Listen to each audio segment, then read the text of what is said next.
What's up, ladies and gentlemen, and welcome back to the AFC South Roundtable. We are back yet again. This is the second official episode of the AFC South Roundtable. I got to let y'all know up front, this channel's already doing huge things, almost 1,400 subscribers already.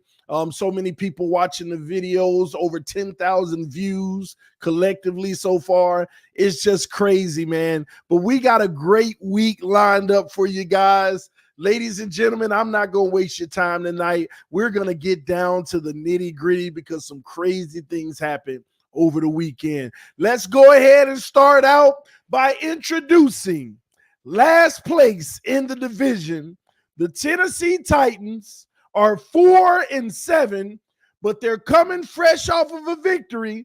And do they still have playoff hope? I don't know. Titan Rossi's going to let us know, baby. What's up? Are you muted, Rossi? What's going on, man? A win is a win. I was there. It was cold. It was raining. I was in like section 3, 42 or something up in the nosebleeds, but we had a great time, man. The Titans played like I thought they would. They kind of barely eke one out against another bad team. But, the positive thing is the defense showed up. Jeffrey Simmons, Danico Autry showed up, and that was good to see because we're going to need them next week against the Colts run game. So playoff hopes, very, very small percent. I mean, they'd have to win out, and that's not going to happen. So playoff hopes, I would say no. All right. Well, I got a lot of questions to ask you this evening, and we're going to get to it. But before we do, we got another team that's third in the division. We have a new third place team, ladies and gentlemen. The Colts previously owned this spot, but the Colts said, get out the way. I'm not third anymore. Ladies and gentlemen, the Houston Texans with Ruben. What is going on? H-Town till I drown. I see all the comments in there. I'm here. I wasn't going away. Seeing you guys react to this win with so many asterisks in it tells me everything I need to know about this low IQ Jacksonville Jaguars fan base led by UCF. You needed the refs to help you out. You needed them to help you out, and you barely beat us by a field goal that was missed by our backup kicker. We're going to run this back in the wild card, and I tell you what, we'll run it back in Jacksonville just to show you who the real team is in the AFC South, man. Ooh, some strong words, Ruben. You ain't backing down at all. Well, from who? From people who live in Jacksonville? Oh, my God. Well, Ruben, I don't mean to be the bearer of bad news. You're concerned about the Jacksonville Jaguars, but there's another team that's actually on top of you right now that took your spot at number 2. And I got to give it up. I'm shocked myself. I got to give it up for the Indianapolis Colts with Derek Larger. What's up, man? What's good, everybody? What's good? I told y'all this was going to happen. I told you Indy's coming. We are in the playoff picture. I told y'all not to mess with them. Indy is here. We are arriving. It is our time. We are going to keep staying relevant in this division. I don't care what these guys over here have to say. Rossi, you don't even have anything to say to me, man, for next week. We're going to do the same thing this next week that we did to you the first time. Right. It's okay. We love it. Hey, Colts 6-5. We above 500. We're in the playoff picture. I can't be happier right now. Wow, man. Hey, listen, it's some crazy things going on in the AFC South. And listen, all 3 teams still in it. I guess Rossi said it's over for the Titans. But here's what I will say, man. There's a king of the division right now. There is a king of the division right now. Hey, it's up to y'all team to make it temporarily. But right now, there's a king of the division. And I got to give it up for number 1 in the division at 8-3. With the commanding 2-game lead over everybody else. UCF Jaguars. Hey, let me go ahead and put on my crown and give everybody a Duval. Hey, I told you guys last week, the Jaguars run the AFC South. The Houston Texans just run around in it. And right now they're in third place. Didn't take long for Ruben to come up with the excuses. Look, I have a whole list of excuses that these bum ass fan bases coming up with. You want to talk about a low IQ fan base? Give me a break, man. Some of the stuff that was being thrown around in my comment section, you guys should be better. And Ruben, you need to humble your team a little bit, because you are the reason why your fan base right now is so delusional. Absolutely, man. We are not even supposed to be in this situation, and it took you, the officiating crew, to help you win. The Houston Texans did not just go against the Jacksonville Jaguars; they went against the officiating crew. And I see the comment: "What about that missed Jalen Petrie hold? What about the 2 pass interference in the end zone that gave them a first down at the goal line? What about the 70 yards that were robbed from Tank Dell, the false start that is not called on your backup left tackle?" The holding call on Steven Nelson, man. I go back to when I was a rep a couple of years ago, and they told me 2 things: do not dictate the game, and do not do makeup calls. And you making that ugly face, UCF, bro, just shows me that you are filling yourself with the false narrative. And you are going to be heartbroken because your team is going to be bounced in the first round. If it's not by me, I'll give it to the Indianapolis Colts. But Thank you you, guys Ruben. are not a good football team. You are frauds. Wow. Oh, man. Well, you know what? Since we're on the Jacksonville Jaguars game versus the Houston Texans, why don't we just stay here and get it all out now, all right? We're going to start out because I'm going to hear from UCF, his final thoughts on the game, and I'm going to hear from Ruben as well. But let's go ahead and start out with Titan Rossi. You witnessed that game. I'm sure all y'all witnessed that game, or at least went back to check it out, man. What were your thoughts watching that Texans-Jaguar heavyweight bout? It was actually a game I really wanted to watch completely, but I was at the Titans game. But I went back and watched, the little 15-minute ESPN highlight, and I saw a bunch of stuff on Twitter and stuff. But dude, it seemed like a game of 2 teams that are battling for the division. I mean, the Jaguars just seem to have a little more. I mean, Trevor Lawrence, I have to give it to Trevor Lawrence. He stepped up. He did throw the pick, but he did step up in this game. He stepped up last week against us. He seems to be on an upward trend. But somebody who still impresses me is CJ Stroud. In a big game like this, I mean, 26 of 36, 304 yards and 2 TDs, no interceptions.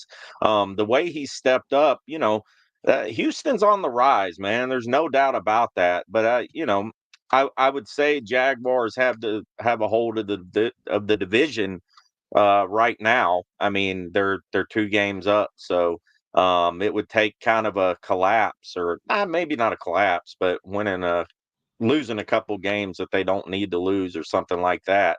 But yeah, I mean, it was a good game, man. It was a juggernaut of a game. So hats off to both teams, really. Wow. Hey, Derek, man, let's go to you. What were your thoughts of that game? Did you get a chance to watch it live, or did you have to catch the replay? I watched the end. I watched the very end of it. Right after, my Indianapolis Colts were, doing their thing, retaking their spot in the division at number 2 and making that playoff push. I did get to watch the very end of that game. Listen, Ruben, I mean, I get it, man. I know exactly how you feel about the, refs and everything else going on, man. Listen, I get it. The Indianapolis Colts got robbed of one a few weeks back. So I totally get it. I completely understand. But I also was hearing from both of y'all in the same group chat that was talking about there was some bad officiating on both sides, okay? So one way, one might have been a little worse than the other. It is what it is. But at the end of the day, CJ Stroud in that certain situation, Stroud just can't take that sack. And that's a rookie situation where he's going to learn. D'Amico Ryan's going to coach that to him that says, hey, man, listen, in that certain situation, you have got to get rid of that football. You cannot take that sack in that certain circumstance and make things harder for your team. I get it. It's all well and good. And, it's unfortunate that your kicker had to miss it. I was looking at it and I couldn't believe it was that close, but I mean, man, talk about a heavyweight battle. I mean, that looked like it was going to get out of hand for the Texans really quickly. Y'all battled back. Y'all made it a good game. You guys are still in competition for the playoffs, so don't worry about it too much. All right. Well, I got to go to the man himself who seems to have a lot to say about this game, especially the officiating. Ruben, man, what is your final take on that matchup, that game? What did you really take away from it, from X's and O's, and your personal thoughts, man? All right, let's put the refs aside, man. This just was a crazy football game to even watch, man. Two teams really showing that they are legit in the NFL. You know, the game was lost for the Houston Texans in the trenches on both sides of the football. Derek brings up the sack, you know, at the last drive with CJ Stroud. I mean, he took 2 of those sacks. He does have to learn how to get the ball away. The offensive line was just not good. Laramie Tunsil definitely struggled against Josh Allen, which was surprising.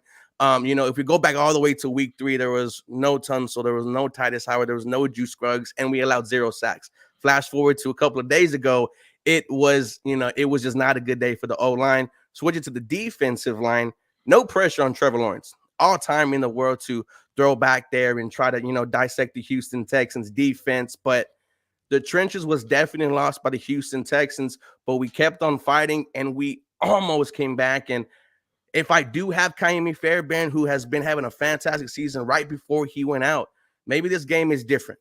But put the refs away, good football game. Houston Texans lost the war in the trenches on Sunday. So you feel like it happened all in the trenches. All right, man. UCF Jaguar, at the end of the day, you are the victor. You are at top of the division. Let's hear it.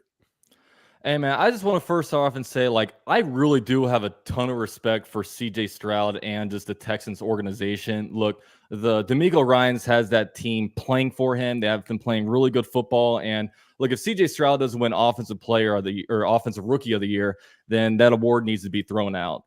But and I got to say, man, the Trevor Lawrence versus CJ Stroud thing, if that is any glimpse of what it's going to be, this is going to be a really, really fun 10 to 15 years. But the thing that gets me a little crazy is the fact that in this stream and in my comment section, Texans fans are saying CJ Stroud is better than Trevor Lawrence. And at first I thought they were trolling, but this fan base truly believes that. And let me give you guys a little bit of advice. Let me teach you a little football. You got to walk before you run. Okay. Trevor Lawrence in his last 16 regular season games is 13-3. Okay. CJ Stroud has never played an NFL snap in a month in December. Trevor Lawrence has actual playoff experience, has a playoff victory, and went strike for strike with the actual MVP of the NFL and eventual Super Bowl champions in Arrowhead against the Kansas City Chiefs. And look, in CJ Stroud's, in the biggest regular season game of CJ Stroud's career, he unfortunately didn't pull through. And CJ Stroud had an opportunity with 3 minutes and 1 second left on the clock in the fourth quarter. He had the ball at the 12-yard line to either get a field goal or get a touchdown. And look, it led to him getting the ball to the 39-yard line and obviously trotting out a kicker that's never made a 50-yard kick to attempt a 58-yarder. And look, this is something where, look, I've been arguing all week with Texans fans. Oh, look at the box score. Look at the box score. You know, CJ Stroud, it's so much, but his stats are way better than Trevor Lawrence's. But look, stats don't tell the true story. When you look at this game, CJ Stroud was 26 of 36, 72% completion percentage, 2 touchdowns and 0 interceptions. Pretty good numbers. Trevor Lawrence was 23 for 38, 61% completion percentage, 364 yards, 2 total touchdowns versus 1 interception. But what is hidden from that is the fact that Trevor's 3 best throws of the day came on incompletions. The deep ball to Ridley, which was right in his hands and dropped for a touchdown. The ball that just happened to go right into the sun, so Christian Kirk got his hands on it, wasn't able to come down with it. And then the Zay Jones catch to potentially ice it. Great coverage by Stingley to push him out. And you also look at the 1 interception. The interception was based off of the refs missing a PI call, and it just went into Stingley's chest. But hey, I guess the refs only screwed the Texans this game. So when you look at this whole thing, man, you guys can keep box score watching, and I'll just tell you that Trevor Lawrence on third down this game. Facts, man. We have not and will never ever see a rookie season like this again. CJ Stroud is the entire offense for the Houston Texans. The running game has not been working all year. It has all been CJ Stroud. He also led us in rushing 47 yards, a touchdown on the ground. I'm hearing this generational shit talk about Sunshine. He is not generational. So much money spent around Trevor Lawrence and you barely beat us by 3. I do not want to hear that. You give my QB some weapons in the offseason. You give him all the type of investment you did at Trevor Lawrence. This debate is over. We are talking about a rookie against someone who's been in the league for 3 and 4 years already. And you are telling me he is the better quarterback when he outdoed him in week 3 and almost lost by 3 on Sunday. This is the Houston Texans right here, and they're going to take over in the next couple of years, man. I promise you that. No one's going to be talking about Trevor Lawrence. They're going to be talking about CJ Stroud like they have been all year. Hey, Ruben, I'll let you talk. You want to let me talk? Want to let me finish my point? Trevor Lawrence on third down this game was 8 for 11, 119 yards, 1 touchdown, 0 interceptions, 138.1 passer rating. Him on third down was killing it. CJ Stroud in the last drive allowed 2 sacks. And you say you're saying, all CJ Stroud, like whenever people want to hype up CJ Stroud, they want to talk about the fact that he has nobody around him. Josh Allen got 2 sacks on him against a Pro Bowl left tackle, Laramie Tunsil. So don't give me that stuff. Texans lost this game, not because of the rest, but they allowed 4 completions of over 42 yards. They were covered sacking CJ Stroud like crazy this game. Texans couldn't run the ball out here, and your head coach called 2 dumb timeouts in the second half, which allowed them to only have 1 timeout at the end of this. Well, one of them was because our special teams guy threw out 12 men on the field. You know, he had to call the timeout right there, Frank Ross. I mean, dude, you are having this type of confidence after a 3-point victory, and there's so many outliers in this game. Just keep that up for the wild card, man. Wild card, dude. You shouldn't be arguing with me. Argue with Derek. You're in third place. No, hey, coming, but I'm telling you, bro. I'm not gonna let you just disrespect AR like that, bro. I know we talking about the Texans and the Jags right now, but listen, it's AR versus Stroud versus Lawrence for the next 10 years. Okay, we can leave Will Levis out of this conversation for right now. It's fine, but no, it's gonna be that one. All right. Well, I appreciate it. Let me go back to UCF Jaguar on this one, man. After this game, you know, looking at your team, what is your confidence level to win the division now? Oh, our confidence level? Literally, the Jaguars, all they had to do is go 4-2 with a win over the Texans, and it doesn't matter the win over the Titans, I should say, and it doesn't matter what the Texans do. Texans can go 6-0 down the stretch, and if the Jaguars just do that, it's in our hands. So, look. The Jaguars have this. The schedule down the stretch is actually pretty easy. The really only tough game, I think, right now is playing the Ravens on Sunday Night Football in Jacksonville. That's really the main tough game. But outside of that, yeah, this division is the Jaguars. It's just all about, can we potentially get that number 1 seed and a bye week? Look, it's right there for us. The Jaguars have as many losses as the best record in the AFC right now. So, look, we're not satisfied with the AFC South. Look, we knew we were going to win the AFC South. I told you guys last week we're going to win the AFC South. Look, the Jaguars only won this game, but they covered the spread too. You know, they covered all the gamblers out there. Jaguars are 8-3 against the spread this year. Look, we're not worried about the AFC South anymore. We're 4-1 against the AFC South this year. We're going for that number 1 seed.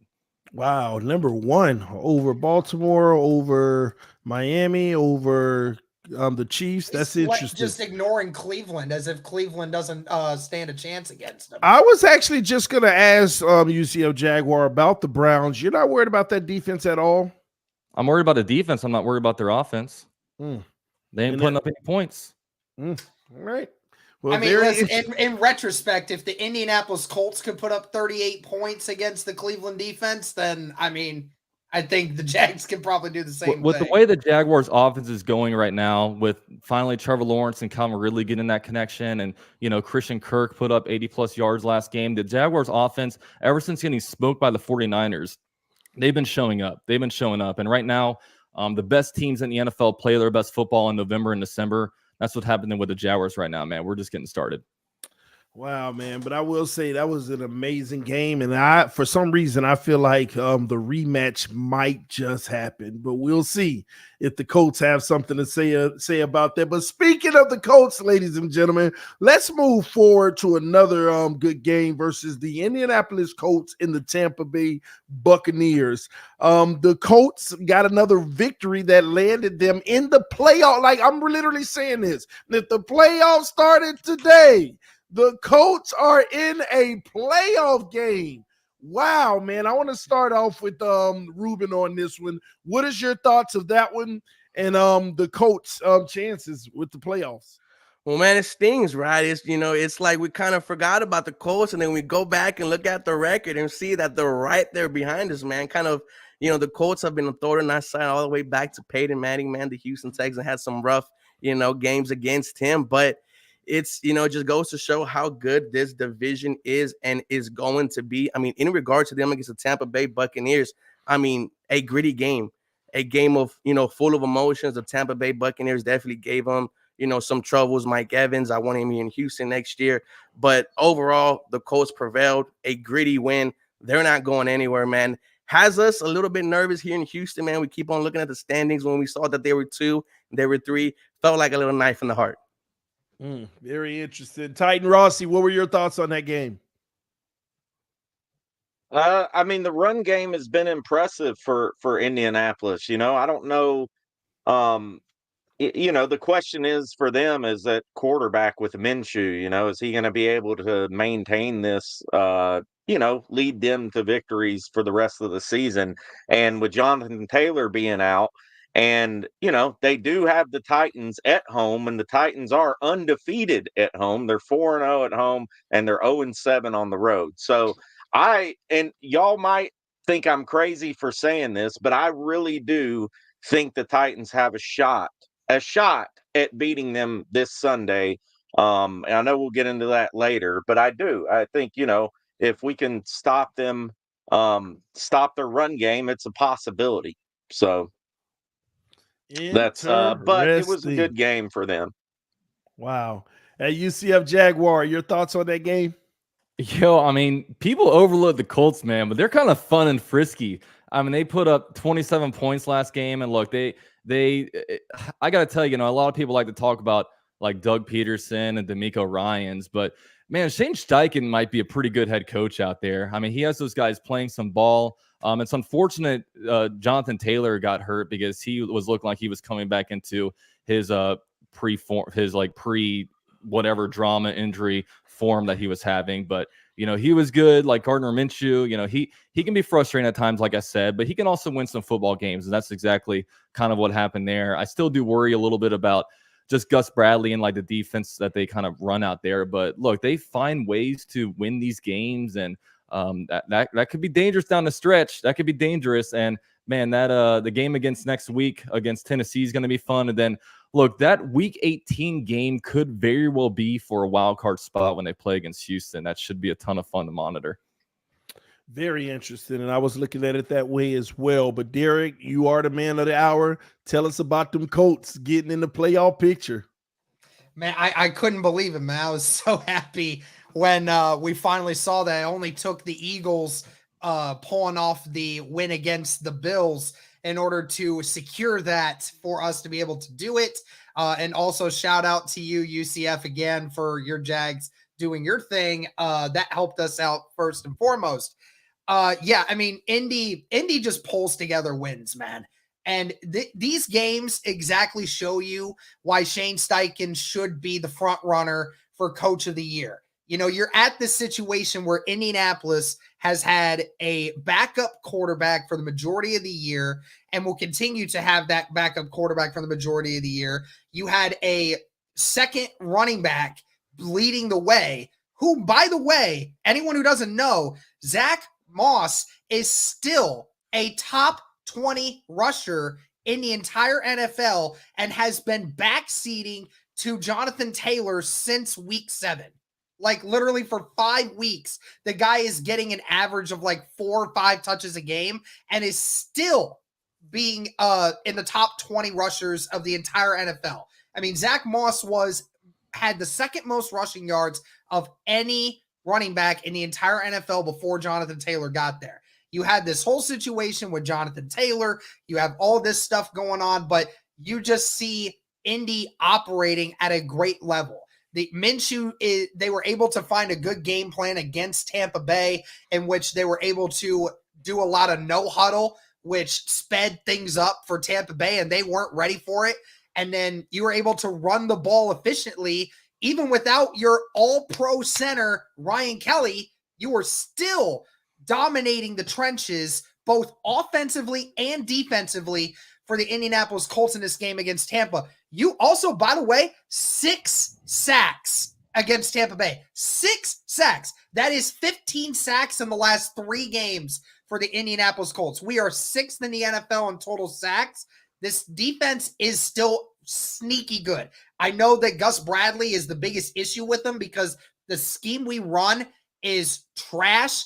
I hate that we play the Jags with it because the Jags literally the best offensive game plan against the worst defensive game plan for us. That's why we always lose, because they just always know how to beat it. And then outside of that, if you just took that away and you made this team be more aggressive, this Colts defense would be so much better than what it already is. We play great defense. This team all around is just playing great fundamental football right now. They're galvanizing, and that's why we're second in this division right now, looking for the playoff spot. Wow. The tides have really turned, man. This is going to be an interesting ending to the season. Let's move forward, though, because we got another game that we want to get to, man. This is like I don't mean to be down on the Titans, but this is kind of like a proud moment. Getting a W, the Tennessee Titans playing the Carolina Panthers. See, the Titans out here getting coaches fired. That's what I heard around here. So, so let's dive into the Tennessee Titans beating the Carolina Panthers at home. I'm going to start with UCF Jaguar. What were your thoughts on that matchup? Yeah, I guess gritty, not pretty, right? I mean, not a lot of points scored, but I mean, this season really is all about what can you get out of Levis right now. I mean, I know there's Arden Key out there saying, oh, the Jaguars last year, we were like 3-7 and we came back and, made a playoff run. I don't see that happening with the Tennessee Titans just because I still can't get over, and I know I mentioned it last week, I can't get over Vrabel's comments saying that the Jaguars have better coaching than the Tennessee Titans. With a guy like Vrabel, I just think that he's a little more alpha than to say something like that. I don't know. I think the conspiracy, and there is a little bit smoke to the fire about him maybe getting a return to New England, and there's some weird stuff happening there. But, Tennessee right now, look, figure out what you have in Will Levis, because Titans are going to have a top 10 pick more than likely, and you don't want to pass up on a potential franchise quarterback if you think you're holding on to like a Zach Mettenberg, So, yeah, with the Titans, look, their season, I guess, is what it is right now, but maybe they can make a playoff push. Maybe they can, win some games. But right now, if I'm a Titans fan, I'm all about evaluation mode. All right. Derek, what's your take on it? Hey, I mean, you have to beat the teams that you have to beat. And that was the sort of situation they were in. We all knew it. We kind of understood where this game was going. They were ultimately going to win or lose this game by feeding the ball to Derrick Henry, and how was Derrick Henry going to play? And that ultimately ended up winning them the game. You just get a few decent runs from Derrick Henry. That's how you do it. You end up just wearing them down. And that's the ultimate case of it. And, the Titans may be in shambles a little bit, but at the end of the day, they still have their number one weapon, and it's better than any weapon that the Carolina Panthers have right now. I will just say this real quick off tangent. I know some people be talking about Will Levis, and I even seen the Titans fans going, listen, I've seen one or two Titans fans, and Rossi, I'm sure you might have seen it as well, trying to bring up the picture of Anthony Richardson getting hurt and then trying to use that as argument on social media. I just want to remind the Titans fans that are doing that, in less than half the time, your quarterback still has less touchdowns than mine. And mine is literally played in 9 quarters of football. Yours is played in over 20 quarters of football, and he has less touchdowns than mine. So go cry somewhere else. Go talk about where Will Levis is. He's not good, at least not yet. He's still struggling. And, ultimately, that's where it's going to end up for the next game, which we're going to talk about here shortly. But as far as this game, congrats to the Titans. They were able to get it done through the run game. Wow, shots at Will Levis. Okay, Ruben, what's your thoughts? Yeah, no, real quick. I mean, Rossi said it last week. He was going to come down to, Derrick Henry having a good game, 76 yards, 4.2 yards a carry, 2 touchdowns on the day. Will Levis, did enough to help them move the football. And just like UCF Jaguars say, it's all about evaluating what this Tennessee Titans team is right now. I definitely think if they build around Will Levis, maybe they win something. But going back to what UCF says, right, you might have a top 10 pick. Are you going to stay with the Zach Mettenberger or take a chance? But a good win by the Tennessee Titans. And I just cannot believe the Houston Texans lost to the Carolina Panthers a couple of weeks ago. But overall, great win by Tennessee. There was a loss that might come back to haunt the Texans. Hey, listen, man, let's get into UCF. Did I get your opinion already? Yeah, that's right. So Titan Rossi, man, you got the stage, man. What were your thoughts about that victory? And if you can go into your Will Levis evaluation on the back end of it so far. You're muted again. You're Rossi. muted. Sorry about that. It was going to come down to Derrick Henry, but, going into the fourth quarter, I was looking at a buddy next to me. I was looking up at the Jumbotron, and Derrick Henry had 13 carries with like 10 minutes to go in the game. Now, he got his 2 touchdowns in the first half, and that's what the Titans have been all season. They'll play pretty good in the first half, and then it's like they completely go against everything that's worked for them. It's like I don't know what they do. I don't know what the coach is doing or Tim Kelly, the offensive coordinator. It's like he's literally like, hey, let's just throw away everything that worked for us and do the total opposite. And, I was looking up, I was pretty up high in the stands, and me and my buddy, we were talking about the throws that Will Levis was making in the first half. And he's got an incredible zip on the ball. Like he's got a really pretty ball when he throws it, when he makes good, accurate throws. And we've seen him as Titans fans make some pretty incredible throws this year.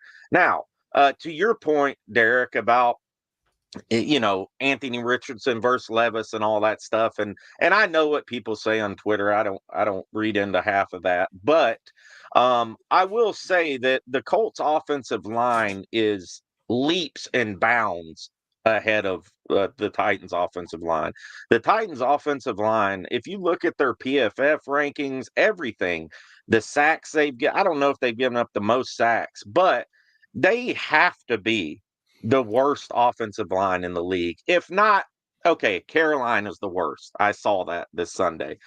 I would say they're the second worst offensive line in the league. I mean, they're so bad. Like right now, they have a backup left tackle a rookie 6th-round pick at left tackle, one of the most important positions in the NFL. They have a rookie 6th-round pick at left tackle. They got a guy at right tackle who was a 2nd-round pick a few years ago, who's never hardly seen the light of day because he sucks so bad. So it's at the point they got a 280-pound center. It's terrible. It's absolutely awful. And the only way that Will Levis is going to do anything is if they fix that offensive line with the $100 million that they have this offseason. If they don't, he's just going to continue to get killed. He's going to end up, being kind of mediocre. And, if they go through 2 or 3 coaches, we're going to end up looking at another Marcus Mariota where it's just kind of mediocre, nothing too great, nothing too terrible. That's my opinion on it. Wow, just crazy things going on in Tennessee. With that being said, I want to stay with you, Rossi, because I want to ask you about, with all of the unknowns, right? At the trade deadline, Derrick Henry potentially could be moved, but he wasn't moved. What is his future in Tennessee? I mean, he's still playing great football. But are we going to stretch this out? Yeah. Are we moving forward? What's going on? Honestly, man, me personally, I think they're phasing him out because if you look at the carries this season, he's got 20 carries in 3 games this season. And they won all those games. He had 18 last game. They won all those games. But he's been getting like 13 carries, 7 carries. I mean, it's been pretty sad to watch. I mean, your best player on your team, and you're not even utilizing him the way you should. And it almost feels to me like they're phasing him out. You know what I mean? Um, I mean, if Derrick Henry had a good offensive line, good Lord. I mean, he'd probably have 5 yards a carry and he would be amazing for a really good team with a good If you had the offensive line. Colts offensive I'm, line. oh, he would. Last season, he was second in rushing in the league. I can't remember how many yards he had. He was second in rushing yards, and they had a terrible offensive line then. So is he elite? Is he, a top 3 running back still? I don't know, but I think he's still a top 5 running back, even at this point in his career. Phasing them out. Man, it's going to be interesting in the offseason what they end up doing. I'm going to go back to Ruben real quick. It looks like you fired your kicker. I know he missed 2 field goals in a critical game, but what is the situation there? Because you don't have a kicker now. What's going on in Houston? Well, he's back on the practice squad. So Okay. I do think he gets activated right before the game on Sunday, and he is back to kicking field goals again.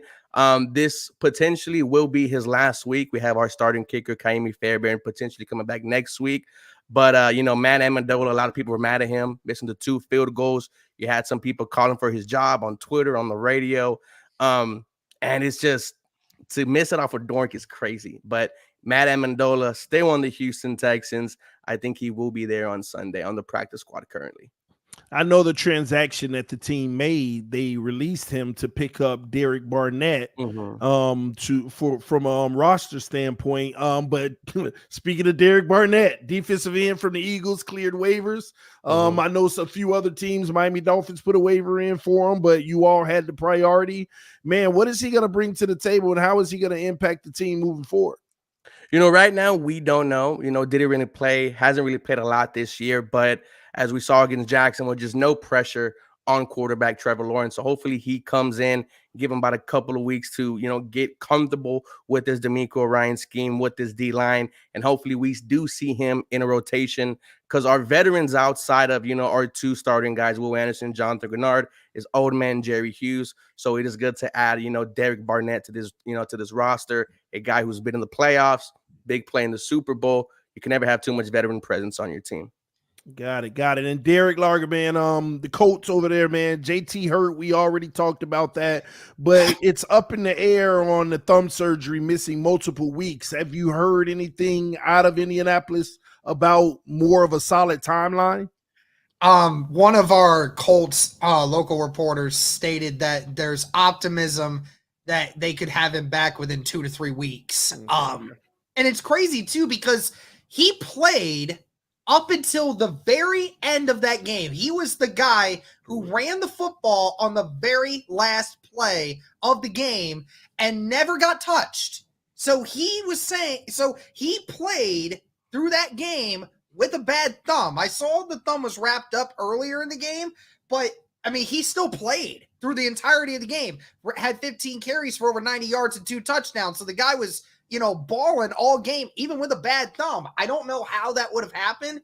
I don't know, if it just was semi-bad during the game and then he didn't realize how bad it was until 24 hours later when the thumb probably couldn't be used. I have no idea. But, it sucks that we don't have him. But like I said before, Zach Moss, I'm not worried about it. Zach Moss has literally been a baller this year. I mean, and the funny thing is, we talk about Jonathan Taylor and his ability to get yards after contact and break tackles. It was funny because Zach Moss, before Jonathan Taylor came back, was actually number 1 in the entire NFL at broken tackles. So, it's crazy because you have a number 1 and a number 2 guy on this roster that are playing like top 10 running backs in the NFL this year, both of them. So, it's crazy that you have that. Obviously, we hope that we get Jonathan Taylor back before the end of this year. It would be huge to have Jonathan Taylor and Zach Moss playing. But overall, until we get him back, I'm not entirely worried about how this offense is going to run. It runs practically the same way with Zach Moss. Zach Moss has the same abilities. Zach Moss has the same, type of situation. Just ask Titans Rossi how good Zach Moss runs. So that's all you need to know about that. Interesting. And I want to stay with you though, real quick. Gardner Minshew, what's your personal feeling on him and how is he doing so far? I could go on forever. I could go on forever about this. I think we all have our feelings about it, but I mean, Gardner is, again, he's a backup quarterback. And I think most people are starting to understand that he is not a starter. He is a backup for a reason. And it is what it is. You're going to get some good ones. You're going to get some bad ones with him. I love how Colts fans in particular love to, when Gardner is on it, Gardner is on it. And then when he makes that one really stupid decision, then all of a sudden everyone said it's Shane Steichen's fault because Shane Steichen didn't run the football on that play. They should have been running the football instead of putting it in Gardner Minshew's hands. It's just not Gardner's fault that Gardner just throws these stupid interceptions. And it's crazy because he realistically could have lost us the game on Sunday because he threw an interception which put Tampa inside our 20.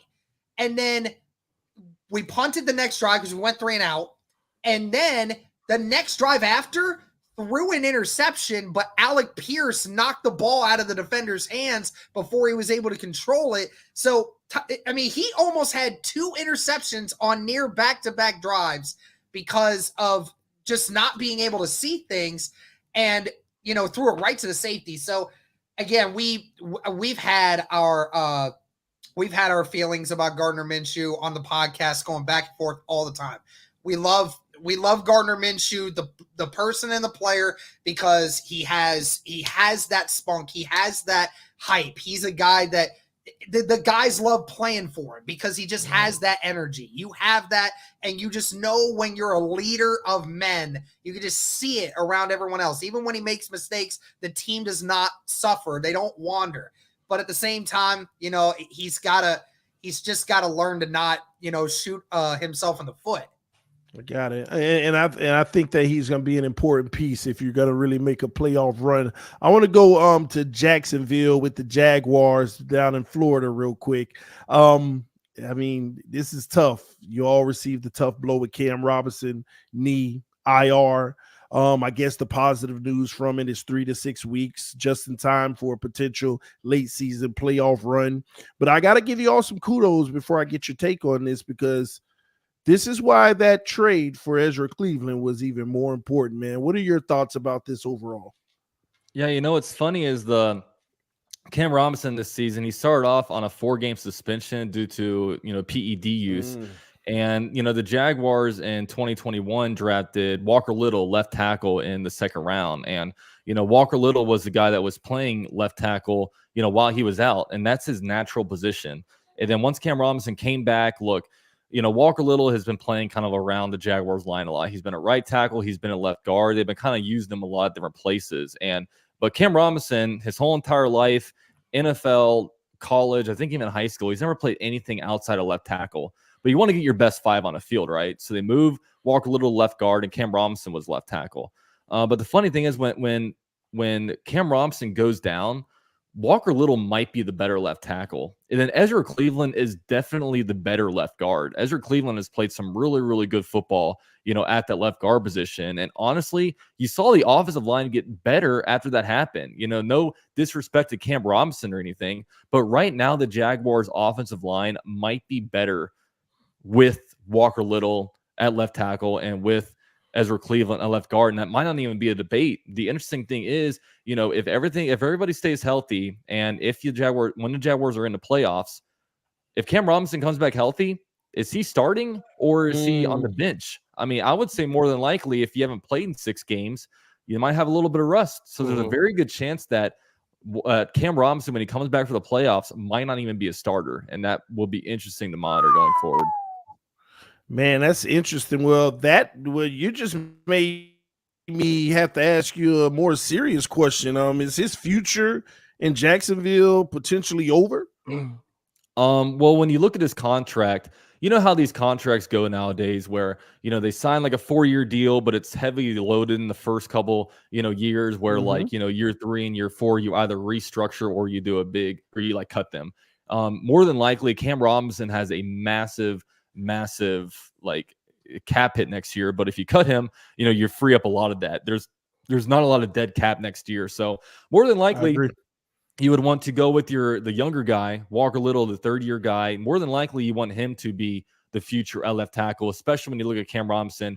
He's had his struggles when it comes to injury, and also just he's, I think, a good, not great left tackle. But he brings a nice energy. Like, you can tell he's nasty on the field. So, it'll be tough to kind of replace his demeanor. But, his play, it's not like we're, letting go of like an all-pro type of left tackle. He might be a player that's a cap casualty when you want to go out and maybe give Trevor Lawrence his big extension. Josh Allen is due to be a free agent. Josh Allen, like every time he gets a sack as he runs back to the sidelines, I'm seeing money fall out of his pocket, okay? He's going to be a rich man. And then Calvin Ridley is also a upcoming free agent. So you got some roster decisions to make, and I'm not looking at really grabbing players from other rosters. I'm looking at trying to keep this core intact with re-signing guys that are currently on a roster. Yeah, man. Cam Robinson, over a $21.5 million cap hit next year. Team only has $5 million dead cap, so they can save about $16 million by cutting him in the offseason. The Jags have options. Very interesting. All right, I want to go back to the Titans real quick before we move on to the next week's games. I got to ask you, Rossi, is Vrabel trying to force his way out of Tennessee? Are you seeing that type of behavior from him as of lately? I don't think he's trying to force his way out. You know what I mean? What he said last week after the Jaguars game was shocking to a lot of people, Titans fans in general, especially. I don't think he's necessarily trying to force his way out. There's been a lot of back and forth on this. A guy from Boston, he's one of the big sports writers for the Patriots, and Boston Sports released this thing this week saying that Rand Carthon and Vrabel didn't have a great relationship and all this stuff. But there's been other reports from very reliable sources in Tennessee, people who've been writing for the Titans for 20 years, who have said that it's all baseless. Most of what the guy said was baseless, that, Rand Carthon has been there for what? Not even a full year yet. So, I mean, he's done okay. You know what I mean? He's made some decent draft picks. It's not like he's done terrible, and he's got a lot of money to play with next year. So as far as the Vrabel thing, is he purposely forcing his way out? I don't think so.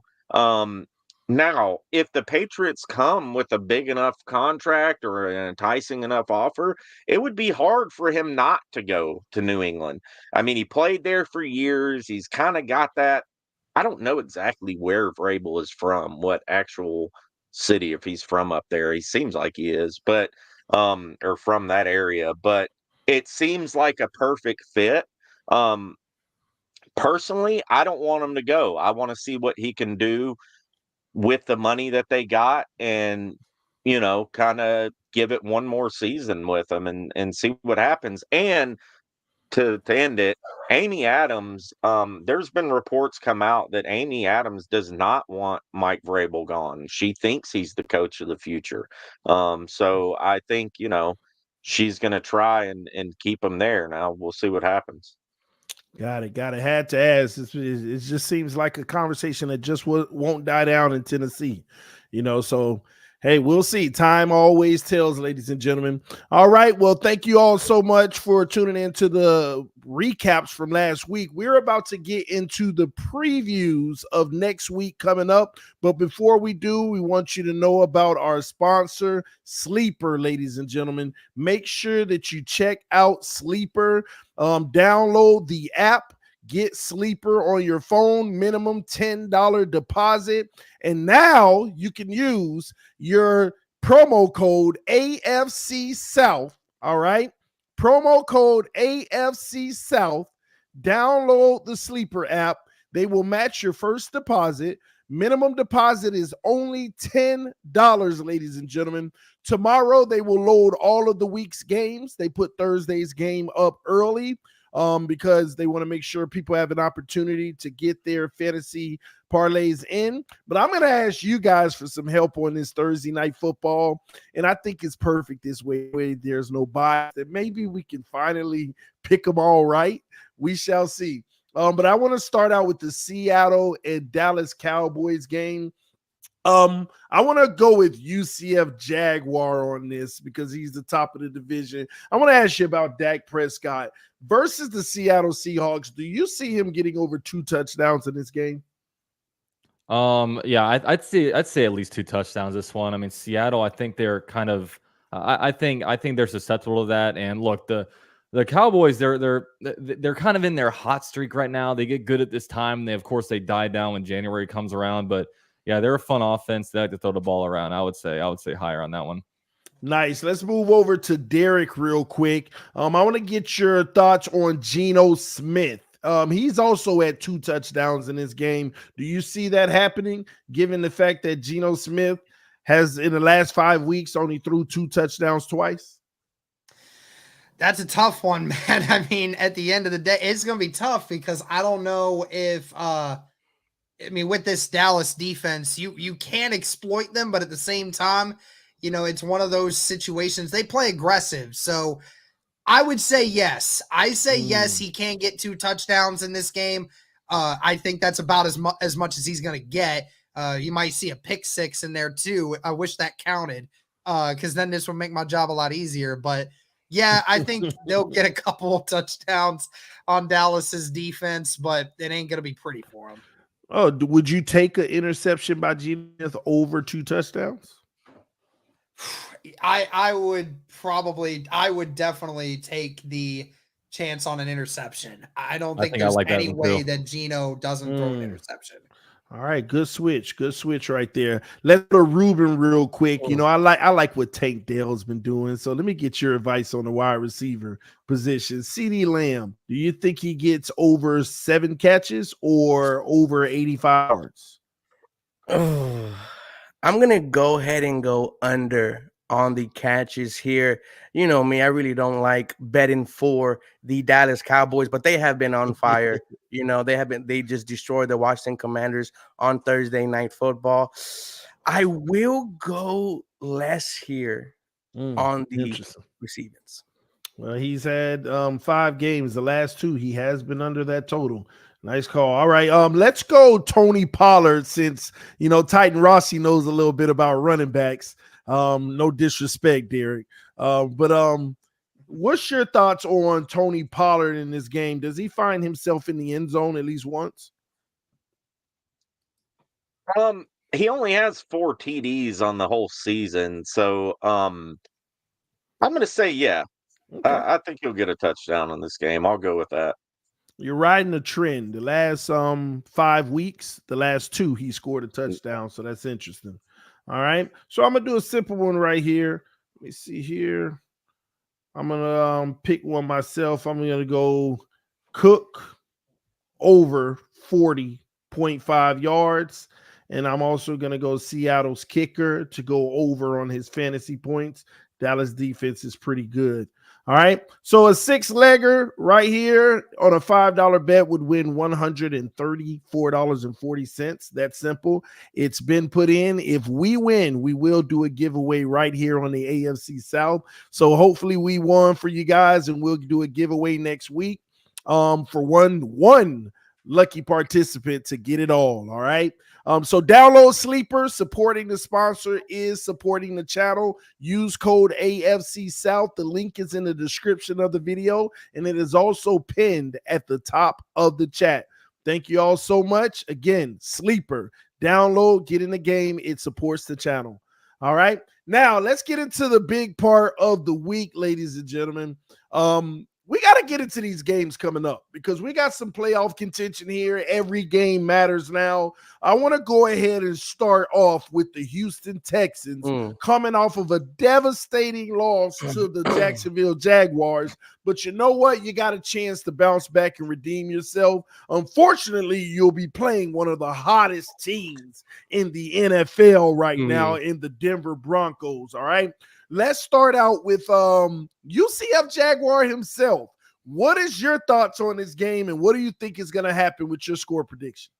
Oh man, this is a tough one, man. I mean, look, I think at the beginning of the year, no one really expected the Texans or the Broncos to really be in this mix. And look, now the Texans are pretty hot despite, their game last week against the Jaguars, and the Broncos are pretty hot too. I mean, they're playing good football. Sean Payton has them playing pretty well, and both teams are 6-5. And look, if last week, was a playoff type of game, this one definitely is, because not only does this game help get you like a step up, but if both teams are tied at the end of the season for a wild card spot, this game will ultimately control the tiebreaker. So I'm not sure. If I'm being honest, I do think that the Texans are a better team than the Broncos. I just, Broncos, I think their games just do sketch me out just a little bit, but hey, man, it's they're a well-coached team. They have a very, very experienced quarterback. You're talking rookie head coach versus rookie quarterback against a team with a Super Bowl winning head coach and a Super Bowl winning quarterback. May not be what the respective teams, but it'll be a tough one. But I'll be honest. Bias aside, I would probably have to say the Texans win this one. And what's your score prediction? I'll go Texans 28, Broncos 17. Nice. Titan Rossi, give me your take. Yeah, I mean, the Broncos obviously have been winning a lot of games. They've bounced back, but I think the Texans are going to bounce back in this one. I think CJ Stroud is going to have a pretty good game, and I'm going to go. I'm going to say the Texans 24, the Broncos 21. Flipping the Jag score. Okay, that's what's up. All right. So let's go with it. Derek Larger, what's your take on that game? Man. Listen, as a Colts fan myself, okay, Ruben, I hate to say it, man, but I really hope your team just lays the biggest goose egg in the history of the NFL. I hope y'all just get trounced by 40.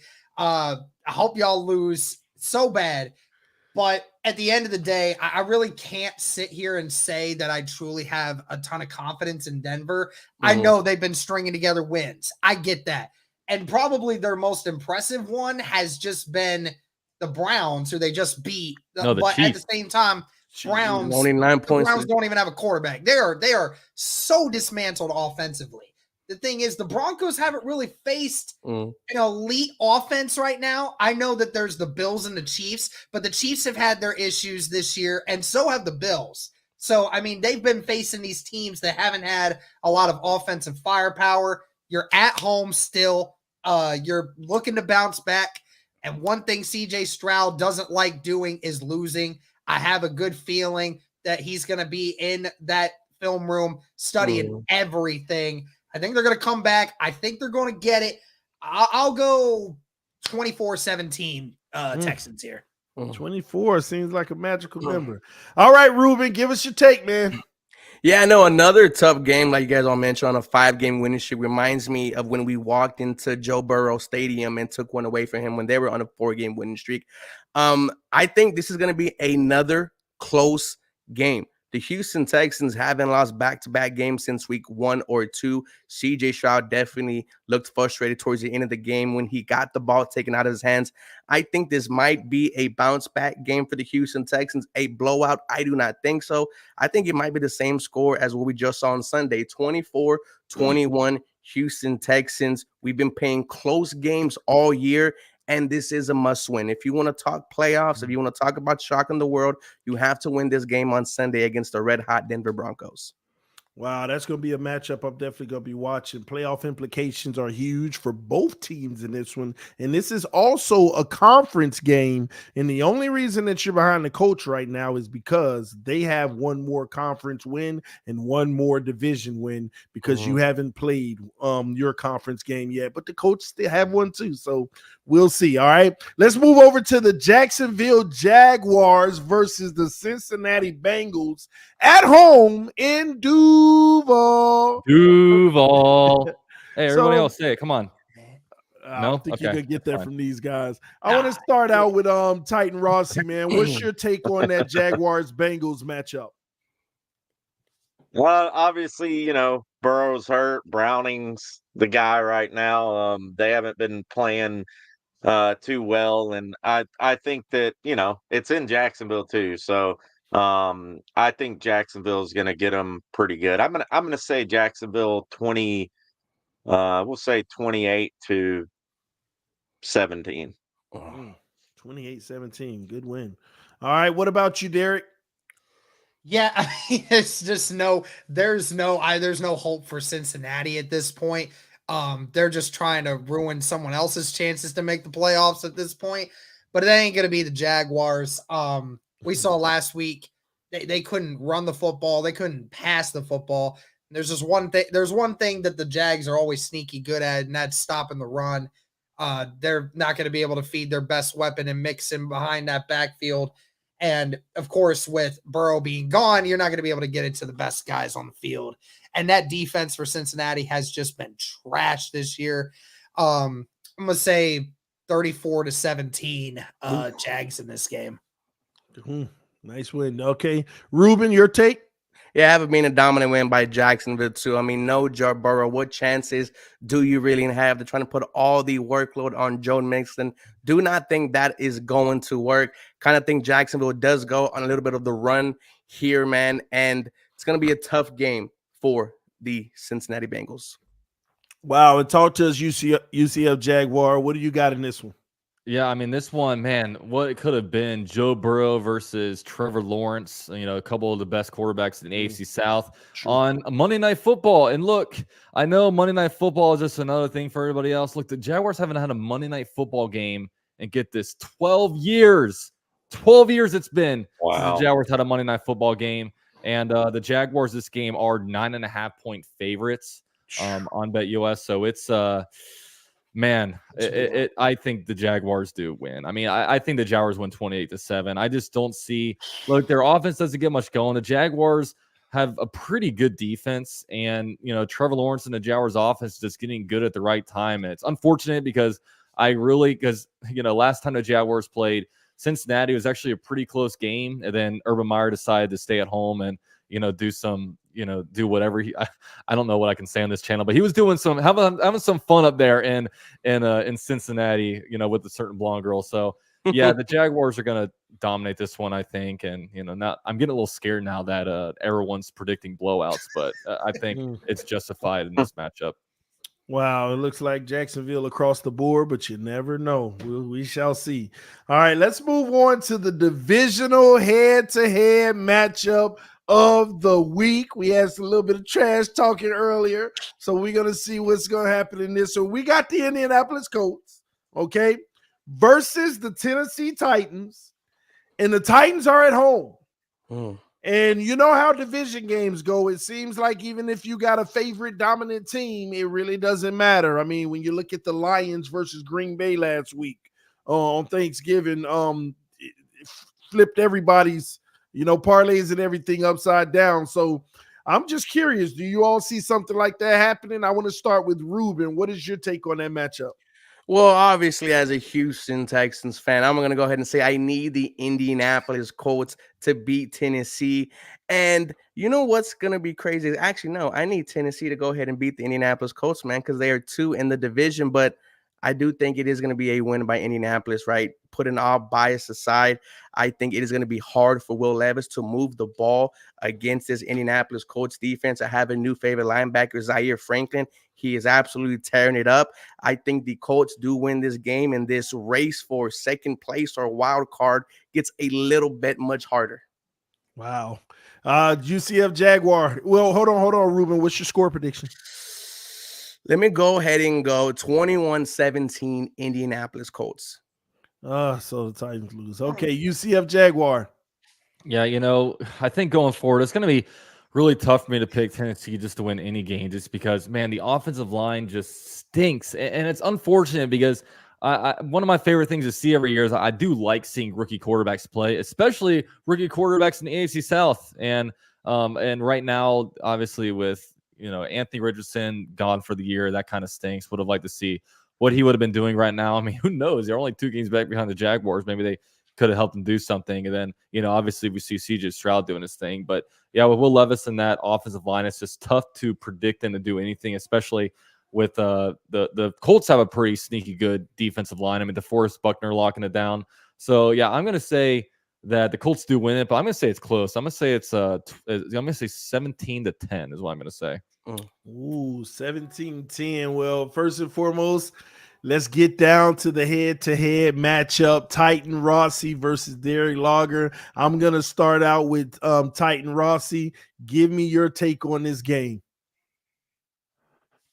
So, I mean, if you look at the Colts' last 3 games, I mean, they've played the Panthers, New England, and Tampa, which is, I mean, they're not great teams. Now, they did play better against them. The defense has played better. Their defensive line is really good for the Colts. I mean, I think they're 5th or 6th in the league in sacks. So that does not bode well for the Tennessee Titans and this offensive line. Now, the offensive line did play better, but it's against the Carolina Panthers, who has the worst defensive line in football, literally 32nd in the league in sacks going into the Titans game.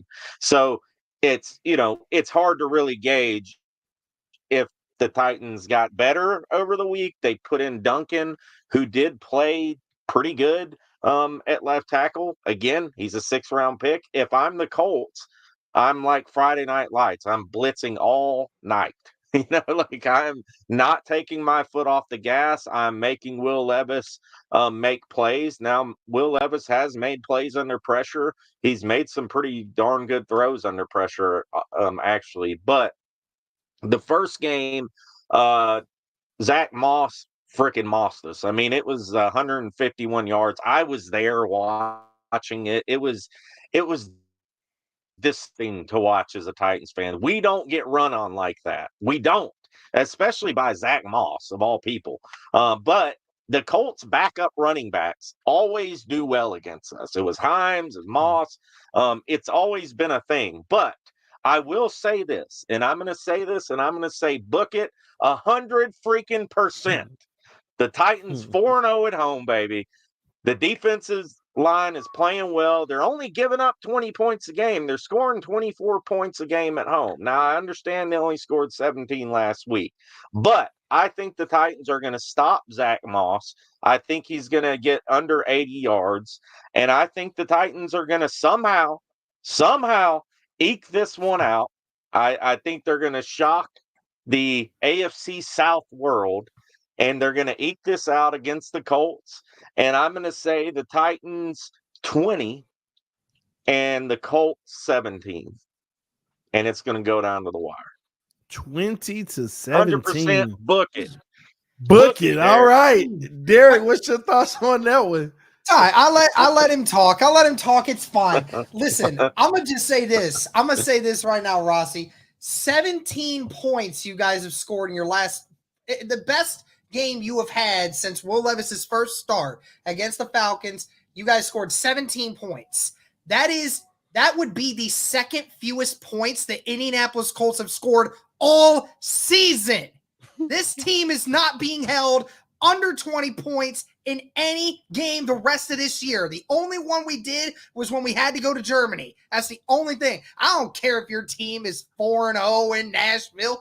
All right, look at your team now. Look at what it is. Look at what your team is and tell me you are not fixing to get mossed again by Zach Moss. You know it's coming. 200 yards. Zach Moss put up on your defense last time. He's going to do the same thing this time around. Shane Steichen knows what he's getting himself into. He knows how to get the best out of Zach Moss, especially against the Tennessee Titans. You just mentioned it. Your offensive line, not very good right now.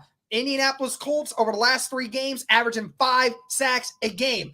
It would not surprise me at all if Indianapolis has another 5-sack game in this one. And when you have a rookie quarterback like Will Levis, who can barely can't even throw for 200 yards in a game, and having that kind of consistent pressure, you know Will Levis is not doing it. Now, I will say this. If you had told me that Ryan Tannehill was starting in this game, yes, I'd have been a little bit more worried. Because for somehow, some way, Ryan Tannehill just always finds a way to get something going inside the middle when it comes to the Indianapolis Colts defense. He's always done that. I've hated it, but he does it. Somehow, some way, he figures out the Colts game plan.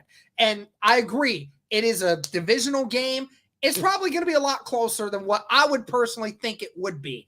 But there is no doubt that the Indianapolis Colts have the far better team. They have the better quarterback. They have the better running back by far. They got the better offensive line by far. Best defensive line by far. And even with the secondary, the way it has been this year and all the injuries we've had, we have a 7th round draft pick out here going after guys like Mike Evans and a few other guys out here. I'm telling you, man, Indy has it, and there's no way that Indy is losing to Tennessee. The last time I said this, I got beat by this man at their place, and I had to create a rage video afterwards. So I really hope this one doesn't come back to bite me in the ass. But I'm going to say it's going to be 27-13 Indy. Hey, Derek and Titan Rossi, I just got to say, no matter what happens, if you guys lose, you guys can always blame the refs, okay? You guys got that. Derek's always got some crazy score against us. Like, it's always like some crazy score prediction against us. Like, it's always like 35-3 or something. I'm telling you. It's going to be 3. It's going to be a touchdown. If you had Ryan Tannehill, I'd agree with you. You don't. I'm telling you, brother. You got a trash quarterback in there right now. Dude, Tannehill is trash. Ain't no shot. Indy's about to strip sack Will Levis 3 times on Sunday, and then we're going to be number 1 in the entire NFL in strip sacks. We actually are tied with the Ravens for the most strip sacks in the entire NFL this year. We have 3 guys that are over 6 sacks on the year. Wow. So tell me, and it's not even DeForest Buckner. Buckner's not even the one doing it. It's Dio Adangbo who's doing it. So I'm telling you, man, good luck to your offensive line, bro. Good luck to Will Levis, because he's not even going to they're not even gonna blitz him.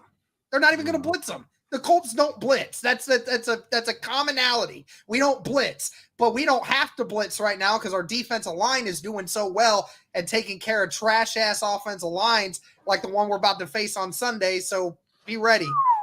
Man, this is going to be an interesting game. We'll see. Listen, hey, Rossi feel like he on to something here, man. We're going to see how it ends up. Well, let me say this, ladies and gentlemen. Before we get out of here, I think it would be an absolute shame not to make sure that we don't get a very quick word in honoring some of the semifinalists within the division that just became Hall of Fame semifinalists. First, I want to start with the Texans with Ruben. If you can give me a quick few words on Andre Johnson becoming a Hall of Fame semifinalist.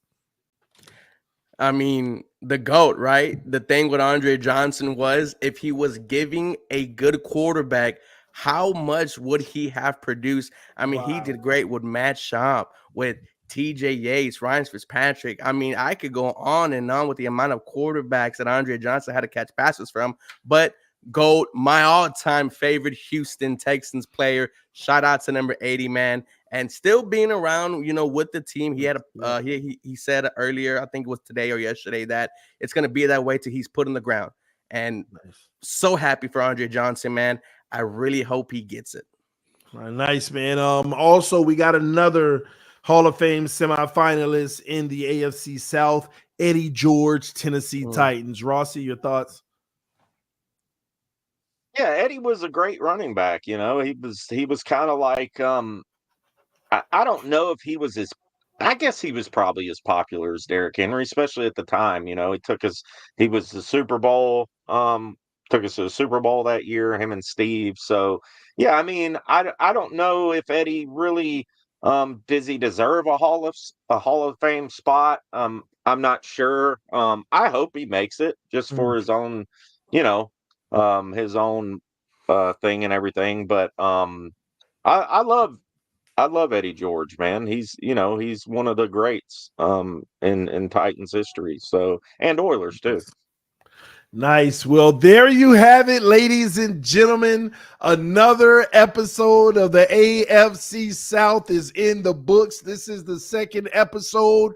Please make sure you hit the like button on your way out. Let your friends and family members know about the channel. Make sure you subscribe if you are not subscribed. Support the sponsor, Sleeper. Download the app. Use code AFC South. The link is in the description of the video and pinned in the chat as well. UCF Jaguar, where can everyone find you?